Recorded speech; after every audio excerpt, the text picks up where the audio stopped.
Hello and welcome back to the Wind Power Project Management Podcast with me, your host, Adam Bell. And I'll get straight into it. I'm a Canadian currently residing in Sweden. I'm used to harsh winters. The snow, the cold, the lack of vitamin D doesn't shake me. But I've been wondering, how does this all affect wind turbines? Well, to better understand how wind farms can operate and thrive in such conditions, I have the pleasure to have with me a friend of the podcast, Patrice Roberge. Patrice has been working with ice sensors for wind farm applications since his master's. He has a PhD in mechanical engineering from l'Université Laval back in Quebec and is currently the lead data scientist at IceTech. Patrice, a very welcome back to the podcast. Thank you, Adam. So, Patrice, I know you and your colleague, André Bégin-Hidrolet, sorry for the hesitation, are both former football players, gridiron football players. Physicality, gym bros are kind of like words I associate to football, but I don't necessarily associate wind power. So, how does one go from that sector to the wind industry? My research director, Andre, former research director Andre, is a big sailor, and you'll see that in the wind industry. There's a big connection between sailors and people working in the wind industry. So, as engineers, we like to understand stuff and solve problems. So that's where it all comes from, or all comes together. So. Um, and my connection with Andre is that he used to be my coach in high school, so it was just natural for me and to go there and to go to a relatively new industry. I know that wind has dates back to a few decades back, but technology has evolved a lot in the past years. So there's still a lot of problems to solve. So still a lot of unknowns. And especially if you go to the northern climates, then you have a whole bunch of new issues that aren't solved yet. There's not a lot of knowledge. So as an engineer, if I see a lot of problem, I'm okay. I want to go there. I want to help and find solutions for those kind of issues that still don't have an answer for. So you mentioned exactly all these challenges you have in Nordic climates and cold climates. So what are some of these problems that wind turbines may have in those harsh conditions? Firstly, you have the cold temperatures. So if temperatures go down to minus 30 and even minus 40 degrees Celsius, then you need to have components that are graded and are designed to withstand those cold temperatures. So you need cold climate packages on your wind turbines so that they will have the same lifetime, or at least a good lifetime, with those very, very cold temperatures. But the main difference, or the biggest issue that still needs some answers, is the icing problem. So this happens when there is big chunks of ice forming on your wind turbines. So you're probably living in cities, so you're probably used to more like things like freezing rain, like when droplets or rain is falling on your car in the morning and it freezes up and you need to scrape it all over. This is an issue on wind turbines, but this is not a main issue. Wind turbines are usually more higher up in the clouds or higher up in the mountains. So that means that you're closer to the clouds. And when those clouds passes through a wind turbine, then you have a huge buildup of ice on your blades. And this is a big issue. And how ice forms on the blades? It's because in the clouds, usually the ice is still liquid. So you have those all of these little droplets in the clouds, and they are still liquid, but they are below the freezing point. So when they hit the surface of the blade, they'll freeze instantly. So you have huge amounts of ice that forms on your wind turbine blades. So when that forms, you have three kinds of issues. The first one is the aerodynamic effect. So you change your geometry of your blade, then you cannot generate as much lift as you used to with a clean blade. You have more drag, and you have all of these effects that drastically reduces the efficiency of your wind turbine. So that's the first effect. The second one is that ice will not form uniformly on your three blades. So this will generate moments and forces that will add up through time and can, in the long term, influence the lifetime of your wind turbine. And the third one is that once you have these big chunks of ice near the tip of your blades, or even on your nacelle, when they melt, they will fall down to the ground. So if there's someone walking nearby and has a big chunk of ice running through the air and hitting something, a car, I've seen windshields completely um, broken by ice chunks. Um, I've seen stairs on the bottom of wind turbines completely bent and like an inch thick of steel completely bent because of this big ice chunks falling down. So these would be the main three effects of wind turbine icing. Okay, but then why, if there's so many like problems, why are wind turbines so popular in cold climates? So let's say, like especially here in Scandinavia, they're quite common. And that's actually a really good question. Um, the first reason I think of is because these places are remote. There are less people living there, so you probably learn about it in your program, the social acceptance and the integration of wind turbines in communities is a big task in your project planning. So if you are remote and you have few people living nearby, it becomes easier to develop wind farms. Second thing that I would think of is that the colder it gets, the denser the air is, the better the wind resources is. So with colder air, you have like you're a football player as well, so you know that higher up you go in altitude, you have less pressure. So when you kick the ball to do a field goal, then it will travel longer. So it's the opposite with cold and dense air. So the air is denser, so your field goal will go uh, a smaller distance. So because all of this air is thicker, it will help produce more energy for a same wind speed. And the third effect would be that in general the wind resource is better in those cold climates, and especially if you go on top of mountains, then you have colder temperatures, you have more icing issues, but you also have more wind. So these two effects are kind of correlated. All right. I like the analogy of the kicking a field goal in football. I think I'm going to use it to explain it to people back home, like my all my Yeah. buddies. But yeah, for the icing issue, uh, I guess there are two main categories. There's de-icing technologies and there's icing detection technologies. Could you Yeah. explain a bit what are the differences and what are the types of each?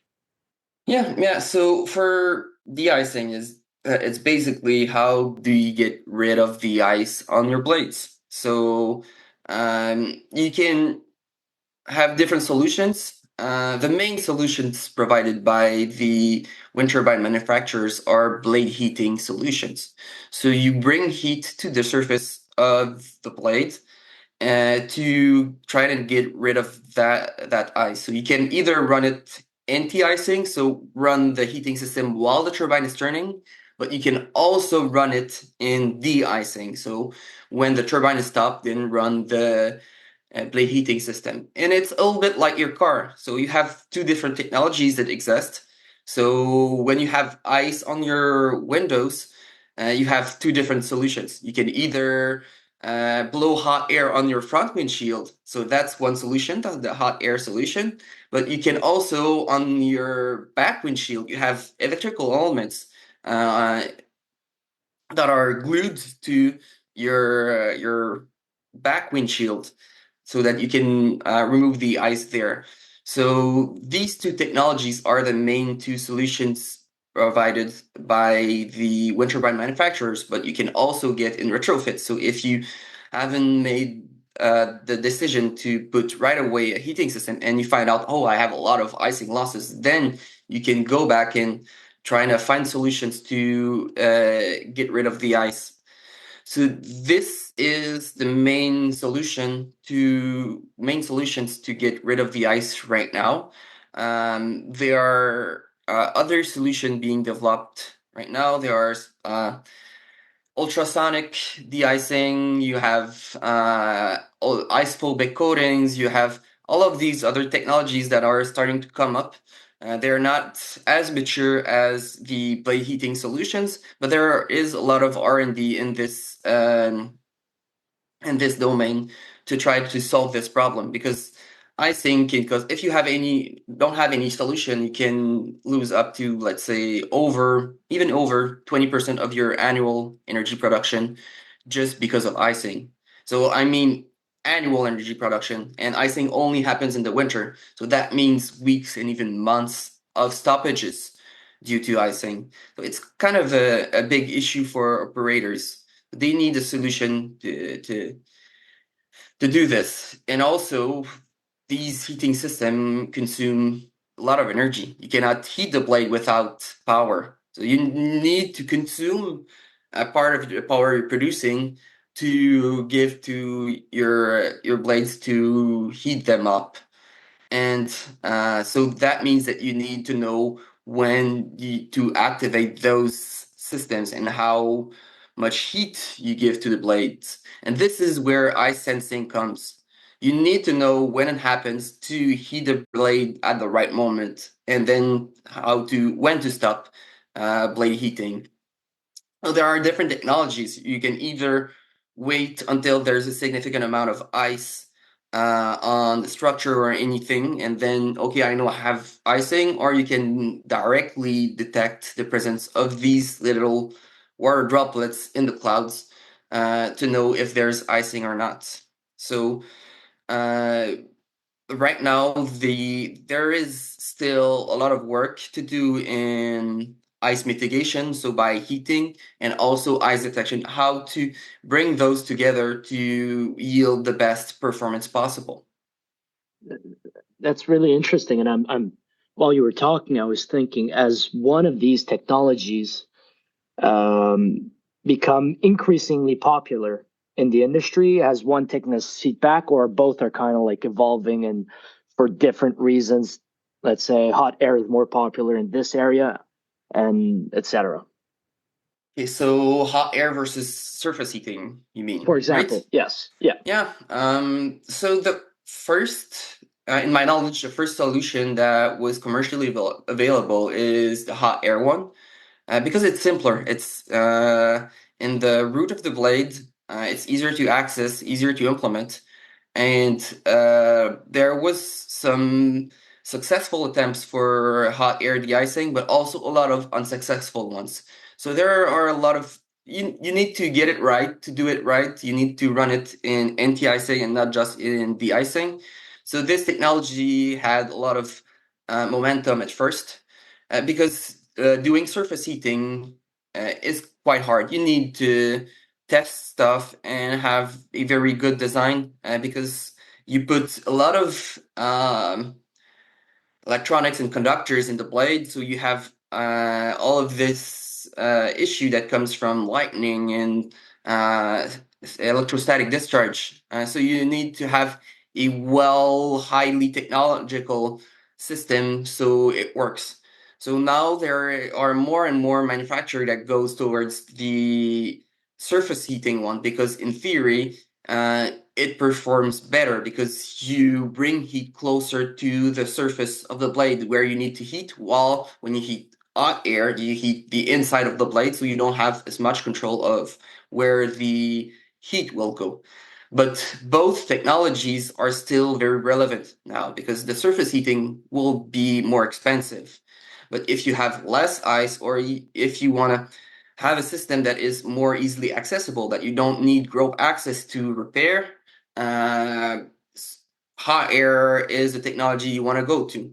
But if you want something that is more efficient, that is you have a very, very harsh climate, then you'll go towards surface heating, where you can get the most of the heat you're inputting into the blade.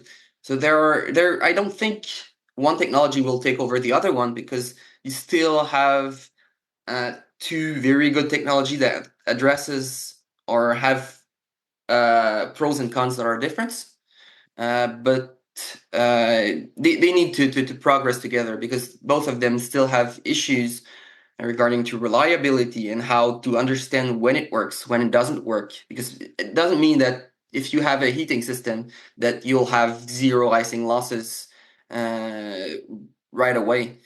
These heating systems are really good, but the icing conditions can be too harsh. So if you have very, very cold temperatures, or very, very high wind, or very, very a large amount of water droplets in the air, the efficiency of your heating system won't be enough to get rid of all the ice. So if you buy a heating system for your blades, be ready for having icing losses, but you'll reduce them significantly. And the amount of this will depend on the technology that you have, but also your climate. So you have a technological uncertainty, but you also have a metallurgical uncertainty.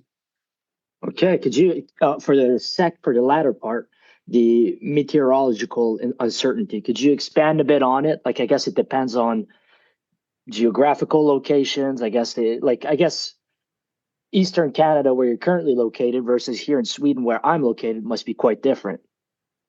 Yeah, it's basically wind speed temperatures that makes a big difference, but also the frequency of icing events, and also the intensity of those icing events. So if you're um, high up on mountains, what happens is that you have all this moist, warm air that goes on the bottom of mountains, and when they hit the bottom of the mountain, they will rise up the mountain, and then it will cool off, and all of this moist air will condense, form clouds, and then these clouds will hit right away your turbine, and then form a big amount of or big ice accretions on your blades. So depending where you are geographically, Eastern Canada or Scandinavia, you have those issues, but at a different levels. But even within, let's say, Scandinavia, if you're on a flat surface, you won't have the same icing losses as if you're on top of hills. So this is a big difference, and this will influence the intensity of your events. And the higher you get, the colder it gets. So if you have an icing event where it's very intense and it's close to, like, let's say it's -2 degrees Celsius, but right after the icing event, the temperature drops to -30, then you have very, very harsh temperatures or very, very harsh conditions that might not allow your heating system to provide a blade surface temperature above 0 degrees Celsius, because it's very, very cold outside. You have lots of heat coming out because of this cold air at -30. So you might not be able to reach a temperature where ice will get off the blades. So you have all of these effects that will shape your icing losses, and this is why you need to dig deeper and understand why are you having these icing events. And I'm assuming, looking at trends in the industry, seeing turbines being bigger, larger, rotor diameters huge, going to high elevations. I'm assuming this is even more of a challenge for the de-icing community and technology community. Yeah, definitely. The first one is that every year there's a bigger turbine. So these heating systems don't have the track record that they used to have compared to the smaller ones that had few years to develop. So whenever there's one that is mature, the teams in the R&D at the manufacturers are already working on the next one. So they don't have a lot of time to work on the or to perfect the previous one that would be selling to the next customer, because the customer wants to have the bigger one right away. So that's a big issue. And these turbines are bigger, so you end up higher in the sky, so you're closer to clouds. And as I said, the clouds are the biggest factor that influence your icing frequency. So you're higher up, you'll have more ice, but also the bigger the turbine gets, the bigger the blade gets, so thicker the material is. So you need to conduct heat through bigger surfaces. So you have all of those issues that comes up with those big turbines, and it's a big question mark. Uh, if these system that used to work on small turbines will be working as good on those big turbines. Yeah, I guess despite the challenges, it's good for you guys at Ice Tech because I guess you need more research and your technologies become even more relevant. I see that we're running out of time, but I'll ask a final question. If, let's say, for the students here at Uppsala University or anyone that's actually listening to the pod, what's one takeaway, one thing that we should understand about icing and in for wind turbines? You need to have eyes on the field. You need to know what's going on. You cannot just rely on metrological models or anything else. You need to know if there's icing or not only on operation, but before operation. You cannot do the mistake of underestimating the icing issue on your wind farm. I've seen too many operators having made the error of underestimating the icing losses that they will have, so didn't put any de-icing systems there. So even in Quebec, it's now mandatory to have heating systems for the new projects. So having measurements on the field, I'm a big measurement guy, as you've seen. I really like measuring what's happening in the field. So even in the development phase, you need to know what happens, and not only using let's say how long ice was on the surfaces of your anemometer. Let's say you need to know how frequent new icing event gets. But when it comes to operation, you also need to know what happens to know, okay, this is when my system is efficient, why it's not efficient, and how can I operate my wind farm in a way that is smart or clever based on what I see on the field. So I won't send teams unnecessarily to my turbine to perform maintenance stuff if they cannot go up the turbine because there's too much ice around it. So you need to make informed decisions based on field measurements. All right, so measurements and being informed. Well, thank you very much, Patrice, and thank you everyone for listening to the pod today. And we'll see you again on the next episode. Have a good one. Yeah, thank you, Adam.